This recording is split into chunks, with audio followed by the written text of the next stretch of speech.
Here we go then.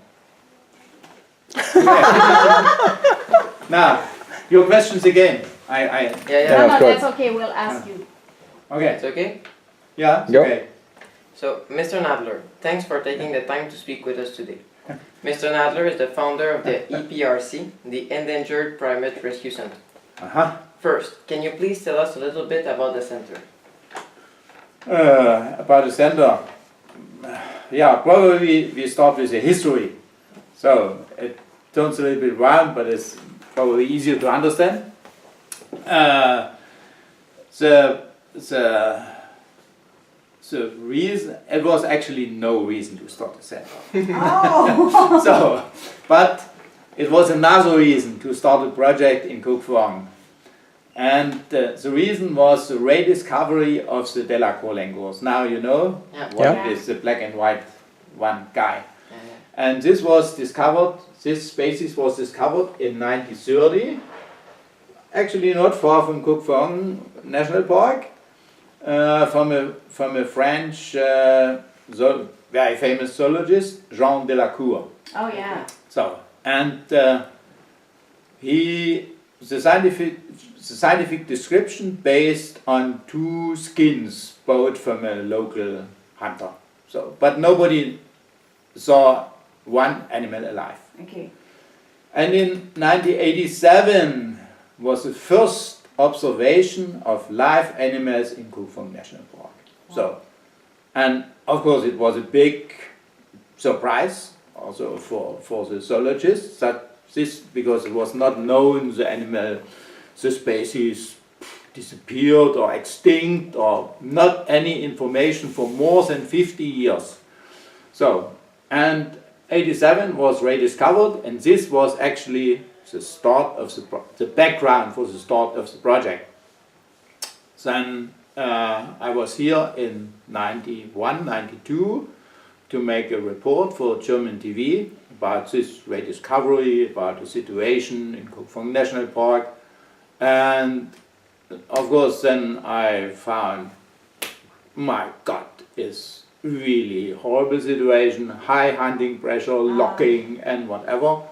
So, and then I discussed with the Frankfurt Zoological Society, a German conservation organization, about the situation, wrote a project proposal, and the Zoological Society was agreed to start a project here to first to improve the protection of the habitat. So it means first to save the habitat for this rare, and of course it was rare and unknown for this rare species, and of course also to get some more scientific information about the species. It means zoological study and such. This was a project content.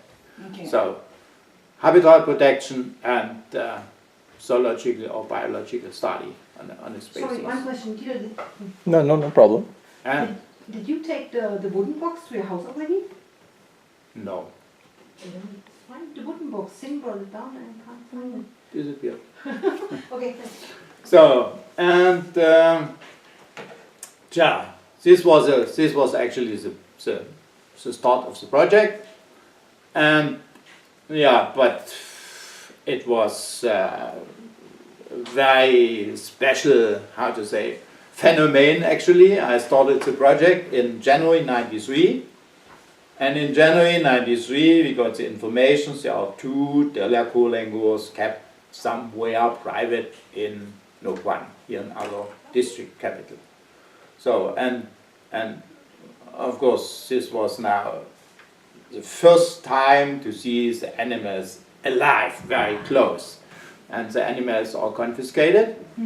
And then we kept the animals, but they are quite in a bad stage, in a bad condition. So one had an injury on the tail, I had to cut a piece of the tail and something like this. And also with the knowledge about the poaching in the national park, we said, better we keep the animals, don't release the animals again. So, and yeah, my focus was park management, ranger training, and organized the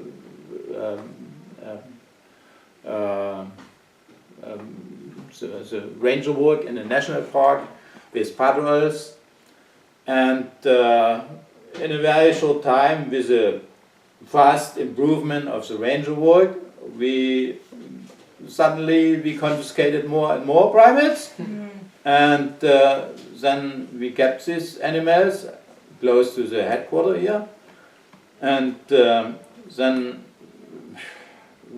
we didn't know what to do with the animals, because it was also, for some animals, it was only maybe 6 or 8 animals we had in this time. It was also not very clear they are from where and where we can release and what is the position, and of course was also limited money. So it means finally we keep the animals, and then it was like a chicken farm with some cages and some mesh wire around the fence and something like this, and then I had a discussion with the park, and we had a very great support from the park management, and then we said we should organize this a little bit more, and then the ideas come up also with some zoologists from US and from US zoos, because of course the first time these animals in captivity, and a lot of primatologists of course interested to see these animals, no question. And then we had a lot of guests, and slowly we developed the idea, set up a rescue center for these animals. So, and then we started with a rescue center. It means first with a name, but on this place, and then with more and more animals and more and more whatever ugly cages. Then the park director said, okay, I'm agree to find, or you should look for another place to set up a little bit more in structure and so, and then I found this place, and the park was agreed, and this place was also actually not in use, because the whole area was a peanut field here. No one tree, no one bamboo. And then 95 I built the first 2 cages and this house. It means first the half house, because it was not enough money. Yeah. And then half year, 1 year later, the second half from this house. It means this part here. Yeah. So, and then we had 95, we had 2 cages, and then I grow 95 all the trees around, they are now big like this. So this was a start from a rescue center, and this was actually also the first rescue center in whole Indochina. There was nowhere another rescue center for animals, not for animals in total. It means not only for primates. Yeah. No rescue center at all. In Laos, Cambodia, Vietnam, no rescue center. So, and then it starts. And now, of course, over the years, grows more and more.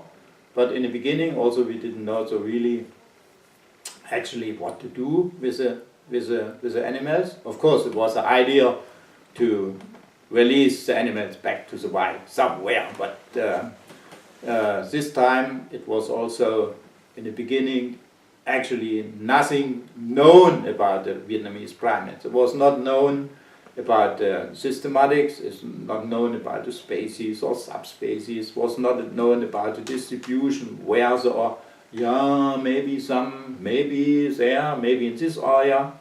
So, and was also nothing known about the status. Of course it was known, it was very high hunting pressure and poaching everywhere, but not really, we had not any data about the population. We didn't know how big is the population and what is the impact from the hunting, from the poaching, and something like this.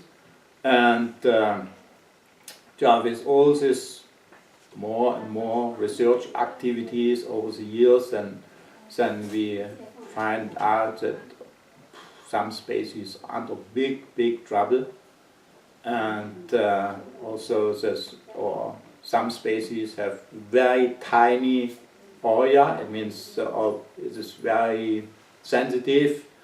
So, and then with more and more confiscated animals, the idea comes up, okay, if we have now some animals with a possibility to start with breeding programs, then we should do this, and with a future goal idea to release the animals back. And this is the way now that we are trying to establish small populations in captivity, so, and to finally try to release the offspring back to the wild. So, but of course it's also a very, very difficult and very long way, and also quite costly, because reintroduction makes only sense, of course, if we don't have poaching in our area. Yeah. It means it is really makes no sense if you release the animals and we have everywhere we have hunters and the animals all back to the pot. So and to improve the protection of the area or to reduce poaching, this is a very, very long way.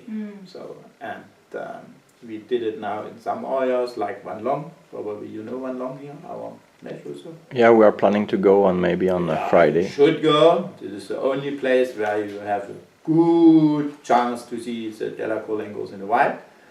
So, and it took more than 10-15 years that we convinced the people in the area around and have a very close contact with the people and with the commune leaders, and a great support from the communes for protection. So, and we are, of course, nobody knows, but we are nearly sure there is since years we have not any record about poaching or hunting in this area. So, and this finally reflects also in a change and a completely change of the behavior of the animals, because 20 years ago it was not possible to observe the animals. If you are there, the animals very shy, 300 meter high on the top of the mountain, so and hundreds of people every day is there to cut firewood and to break limestone quarrying and something like this. So, but finally, 2001, it became the status as a nature reserve, and with our pressure, then all this activity stops. We have now 30 guards since this time there, and we pay for the salaries, and we make training courses and whatever patrols and something like this, so that really the illegal activities reduced to just I got a report and it was nothing happened. So, and of course on the result the behavior changed. You can see very easy the monkeys, if you are, of course it's nature, but if you're very lucky you can see the monkeys 30 meters far from the boat, very easy, and they are not shy anymore. So, but because they sure they will not be. it takes really a long time. Yeah. So, and of course on the other hand, you know, the animals, it takes also, if we try to establish the small population in captivity, it takes also a long time, because the reproduction rate of the animals is extremely low. Heavy, they start breeding with 5-6 years. They have a lifespan from 20 years. Every 2 years, one baby, the langurs. So it means one female during the whole life, only, if they are lucky, 4 or 5 young ones. And this is a very, very low reproduction rate. So it means to establish a small population in captivity takes also a long time. Yeah. In 10 years it's actually also nothing. Yeah. So this is the situation where we are now. Thank you. Why did you choose Cuc Phuong to be the location of the center? Why? Yeah, that was the reason was the rediscovery of the animals in Cuc Phuong. Of course, over the years, then we started with surveys also around and found also population on limestone blocks outside from Cuc Phuong. Very sad story during 1990 or 91, when I started here in 2000, we had about 19 isolated subpopulations around, found and confirmed. And in one decade, from 2000 to 2010, 10 disappeared. So, very fast. And the other one, they are actually in unprotected areas, or also in protected areas, it means in natural reserves, but still we are under high hunting pressure. It means there are also with a very small population, with less than 20 individuals, it means there is no hope that this population survived. And there we have only one population, this is one round. So, Where do you see the center in the future? in the future, I think we have still to keep animals confiscated from the wild, because there is unfortunately also not to see a big change. Over the years we have one animal confiscated a month, one a month, and this is actually a very high number. Oh yeah.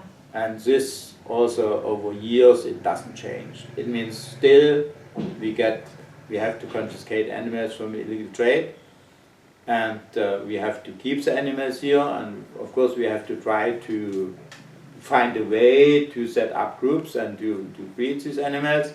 So, but finally, I mean, for some years more, we should also keep these confiscated animals, but on the other hand, we should also try to release animals which are born at the center. So, but of course, there are also, I think, forever some animals we cannot release, you know, with too old or whatever, or with injuries, or so. Like gibbon, we have there, he has only one arm and something like this. These animals we cannot release, but actually all other animals, they are healthy and tough, and we have a place, yeah, we Safe can, place, yeah. a safe place, then you should go to the forest. Any other thoughts you would like to share with us and our friends in Canada? Oh, well, Canada has not so many monkeys. So, yeah, but as I said already, one of our points, of course, every conservation activity needs also money. This is also a big problem for us, and also even if we have animals ready to go for the back to the wild, if we don't have money, then they cannot go, because of course we should release our animals also under or with a monitoring program. It means we release our animals with radio collars, with satellite radio collars. These are quite expensive. One radio collar is €1,500, $1,600, one radio collar. And then we need, of course, base station antennas and whatever. And, of course, then we need also somebody who can do the monitoring for roughly 1 year. So it's also a lot of money. And if, for example, you have some students, they are interested to do this monitoring, that would be a great help. So they can work here, but of course they have to bring the money with for their stay and for transportation. This we cannot cover, but we can cover the cooperation with rangers, or we can pay for ranger salary, because nobody can work alone in the forest. So this we can do, but every time we look for some students or for somebody who can support our work. Well, Mr. Also for volunteers, of course. Well, Mr. Nadler, thank you very much. Thank you very Welcome. much. Thank you. You're very kind. Welcome.